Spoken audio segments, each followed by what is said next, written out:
for those who don't know, we have League of Legends Asia Invitational 2025, which is the 5th, 6th, 7th seed from LCK and LPL, 4th and 5th seed from LCP. It is entirely played online. Yeah, we have all it just entirely played online, which is cool.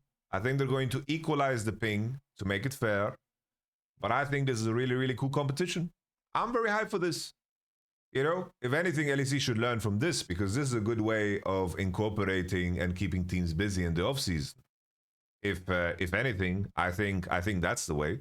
You know, in a world where we're discussing all of that, you know, the format is going to be single round robin with each group, best of 3, and then we're going to have a double elimination bracket with best of 3, with the finals being, of course, a best of 5.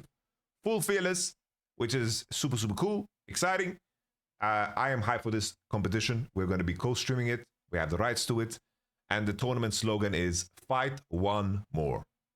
Super nice. Very nice. Now you know it. They're playing online. They're playing from the gaming houses. Let's take a look at some of these teams. JDG have no roster. I'm kidding, guys. It's Xiaoshu. It's Shun, Scoot, and Pays, and finally Zhuo. I think Pays is one of the best ADCs in the world. Even in the world, like, this tournament actually is pretty stacked in the ADC department, because we have Leave, who is absolutely insane. We have Pays, we have Diable, all right? And aiming, I think, is kind of washed. Light could argue that he's washed. Vikings are not playing with Shogun. But we have some crazy good ADCs here. Really, really good ADCs. Pays, unironically, for those who haven't watched LPL, guys, Pays might be playing better this year than he ever has.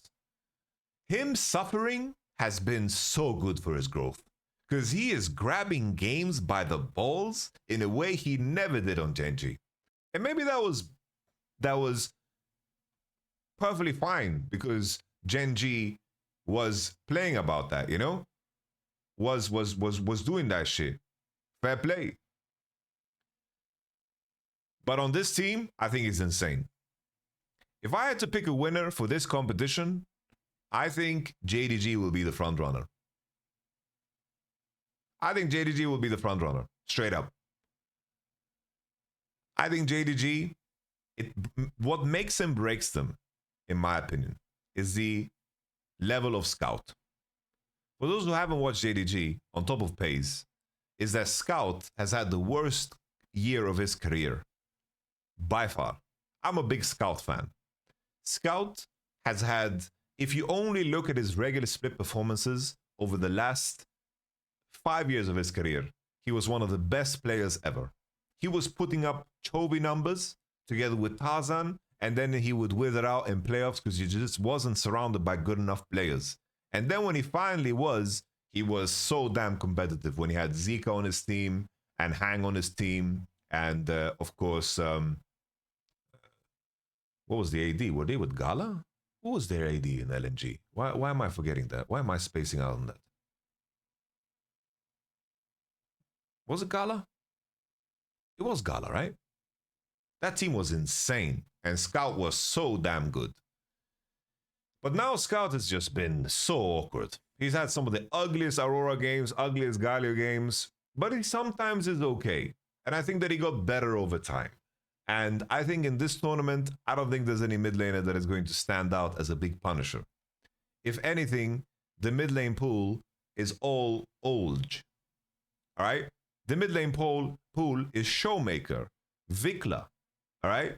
It's like if there's any player out there, it's the mid laner of Nongshim. Why am I spacing on his name? Help me out, guys. The new guy. The new guy. Calyx. I think Calyx is solid. Battle cruiser operational. Calyx is solid. Shoemaker clears. Calyx is solid. I think that it was pretty elo held on this team. I'm not gonna lie. Elo held on Nongshim. Nevertheless, JDG is my first. I think Shun is the best jungler in the tournament. I think Paze is the best AD in the tournament. Xiaoshu has some champions that he really pops off on. Like his Ampesa is trash. Be wary of that. His Jax is insane. Good Rumble. Good well-rounder. Zhuo as a player is pretty damn trash. Like he can also hold back this team. But you gotta remember who he's playing against, right? He's not playing against some super studs here. G was also Nongshim, right? He's also decent ADC. I never rated Jiwoo, if I'm gonna be honest. I never rated Jiwoo, if I'm gonna be honest.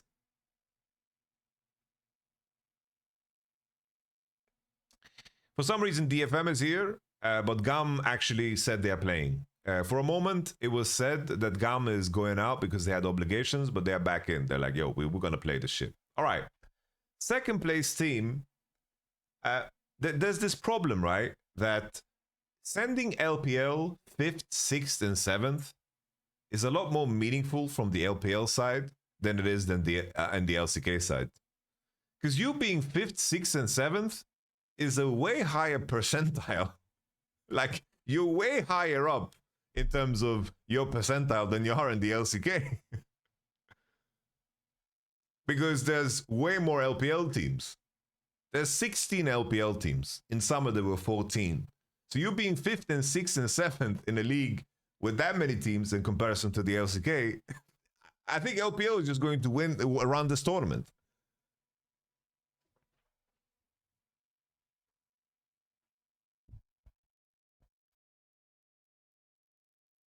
I think JDG is standalone in S tier though. LCK is pretty stacked. Yeah, to break into top 4 is fucking difficult. It really, really is, right?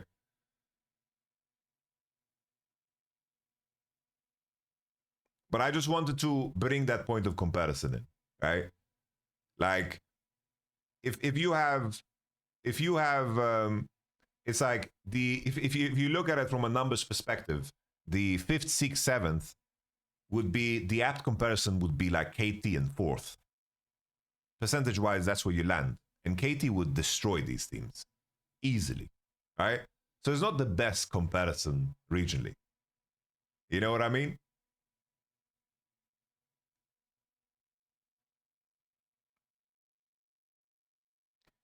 JDGS.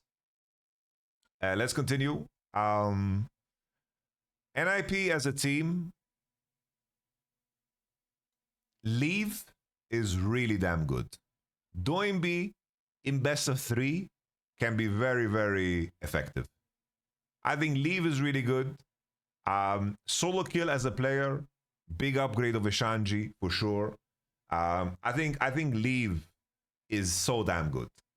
Really, really damn good.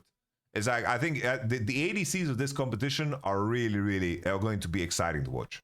You have Artemis. You have, of course, someone sent a better tier list maker. All right. This one has GAM. Thank you very much. That's cool. Thank you very much. GG first. I was talking about NIP. So we have Niketa Baguette, Nayu, like jungle-wise and support-wise, this team, Niketa is solid. He's been good at times, but Nayu is so damn bad that he is going to solo drag down this team in terms of the rating. I am not hyped at all for Nip because of Nayu. If we look at the players that are coming out of LCK and LPL in isolation, I do think that Nayu might be the worst one that is being sent here. Like literally, like he is that big of a problem. Really, really big problem. DPLUS, thing is, BFX as a team, I think that they match well and play well into teams that are not good. I think in terms of raw mechanical skill and like what makes BFX good, in my opinion, is that they are good laners and they are good team fighters. But their macro is ass. But if you look at these other teams, all of these teams have ass macro. All of them. DPLUS and JDG and Weibo do have pretty damn good sequences, but it's inconsistent. BFX lane super well. I think Diablo and Kellen, in terms of laning, is the best bot lane here. That makes them dangerous. That makes them very, very dangerous. Diablo and Kellen, really, really good laners. They're gonna do 2v2 kill some bitches here. Clear as well as a player. Really, really good lane phase. But if you have the capacity to suck out the air out of the game, and BFX don't draft heavy engage tools, like let's say Ari Vi or, you know, in that direction, Nico for Kellen, then you can really, really, you know, you can do some wrestling and some jiu-jitsu. You can clinch them and they can't get the damage off, and their punching power becomes a lot less relevant. So BFX is going to be an A tier, and DPLUS is going to be a little bit ahead of them. A little bit ahead of them. Weibo Gaming is a weird one, because on paper they're fantastic, but Crisp is really washed. Crisp is washed, Lights is washed. Like there was rumors in this offseason when Crisp left Weibo Gaming that Light never wanted to play with Crisp again. That's what we heard from the Weibo website camp. And then in the middle of the year, they switched Hang for Crisp. And now Hang is popping off in the other team, in Top Esports. And Crisp is back here, and it looks like they hate each other. It's like that relationship that should have been broken up, and they're back together, and then they broke up, and then they broke up, and then they're back together again. This makes it odd. This makes it odd for Weibo Gaming, in my opinion. Weibo Gaming can easily be the best here, but I doubt it. Like their year has been too bad for me to believe in them one single bit. Honestly, one single bit. Nongshim, I don't know. I don't know how they're dealing. Like, it's weird because I don't know how they're dealing with their depression. I don't know, bro. The level of depression that this team must be facing. I don't know how many games this team has actually like lost in a row. Let's just pull up their match history. It's gonna be one of the reddest carpets you've ever seen. Have these guys look at their win ratio. Look at that, bro. They won a series against Biryani Blade. Good for them. And then they lost to BNK Fearex and got 3-0 by DPLUS. And then the entire split, they went 2-22. I think there's no recovery from that, guys. I think, like on paper, they have some interesting players. I think Calix could potentially be like one of the better mid laners here, but I think they are cooked. I think they're cooked, bro. I think they're actually cooked. Thing is, usually, I have to say, guys, usually I don't have the capacity and the bandwidth to look into the VCS teams, but I took my time and I did. And I have to say, I was insanely disappointed by these two. It's like, from Gam's side, from watching, so I watched 3 BO5 series of both of these teams. I just skimmed through them. So I wasn't super thorough. But I made sure to look at one series that they won and look at one series that they lost. And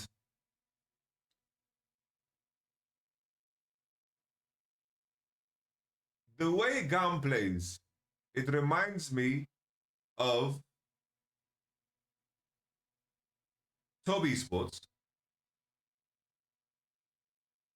without the skill.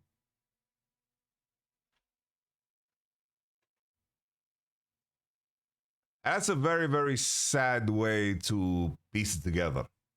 You know what I'm saying? That's a sad way to piece it together.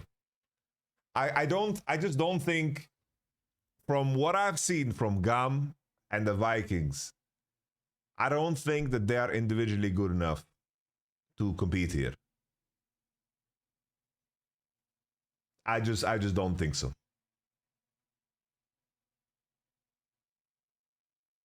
I don't think so.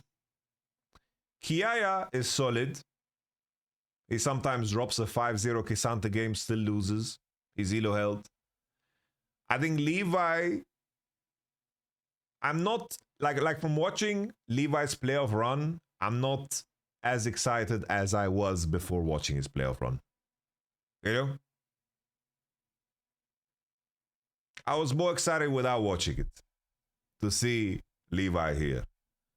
But he locked Wukong and couldn't carry games, you know? And they still have the same problem. Gam don't have a mid laner, you know? They don't have a mid laner. Where would I put number 4 from LEC and LCS at this tourney? So C9? C9 and KC? I think they would be right there with Nongshim, bro. They would be right there with Nongshim in the depression box.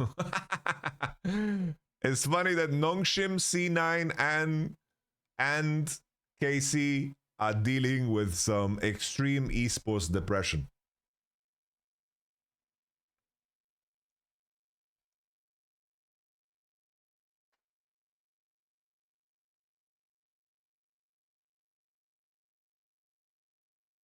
Any questions in regards to this competition, guys? We're gonna be co-streaming it. It's gonna be hype. Like the players to watch for me, man. Pays is fucking exciting. Pays. The Siwoo. I feel like Lucid. Bro, this is the tournament to fucking step up, Lucid. The jungle pool is for the taking, bro. We got Diable up in this bitch. Diable is exciting. I'm a big fan of Raptor as well. I think Raptor is cool. I think Raptor is super cool. I like Calix from Nongshim. Shout out to him. Leave is really, really nice. Leave, well, he's not nice. He's done some pretty heinous shit. But Leave as a player is nice. He holds like Smolder stacking records, Senna stacking record. Absolutely insane. For Weibo Gaming, I think Breathe could really do some damage in this competition. Breathe could be interesting. Showmaker should be able to step up here. Showmaker should be good. It all depends on which version of Xiaohu and, of course, Scout shows up. Shun, honestly, I just expect Shun to run this whole competition. I think Shun is way better than everybody here. Like, legit. Like, Shun should be so much better than everyone. He should completely blast. We also have the battle of the mid laners. Where is he? Doimbi, Scout, Showmaker, and Zhao Hu. What a damn list that is. We have MSI winner, top lane, mid lane. We have Worlds winner, Worlds winner, Worlds winner. Come on now. Come on now. That's a lineup right there, man. That's a lineup. That's a damn lineup. And looking at the groups, if we want to do just some predictions tied into something that we can measure and see and all that jazz, I think JDG will top this group. And I think that this top side group is fucking group of death, bro. I don't know, this group is crazy. I think this group is vicious. This group is really monstrous. This group here, I think that JDG and DPLUS should make it through. But the fact that Weibo, DPLUS, or JDG won't make it through is kind of crazy. It's kind of crazy. One best of 3 could change everything. And Gam will get eaten alive in this group, straight up. In the bottom group, I expect NIP and BNK Fearx to make it. But Nongshim, like, even though they got this Depresso Espresso, Sabrina Carpenter, maybe, like, they have a lineup that can definitely, like, step up and play, you know? A tier list is only a tier list. Who knows what Nongshim is doing? Maybe now with the pressure's off and playing from the office, maybe they're chilling, you know? Maybe they are chilling. And here you have the schedule, guys. Day 1. It's a long day of League of Legends, guys. DK versus JDG opening match Monday. GAM versus Weibo Gaming. BFX versus Nongshim. We are going to have a good time watching it on the LPL broadcast. So we hear all the Lila. It's going to be sick. It's going to be fantastic. Lovely.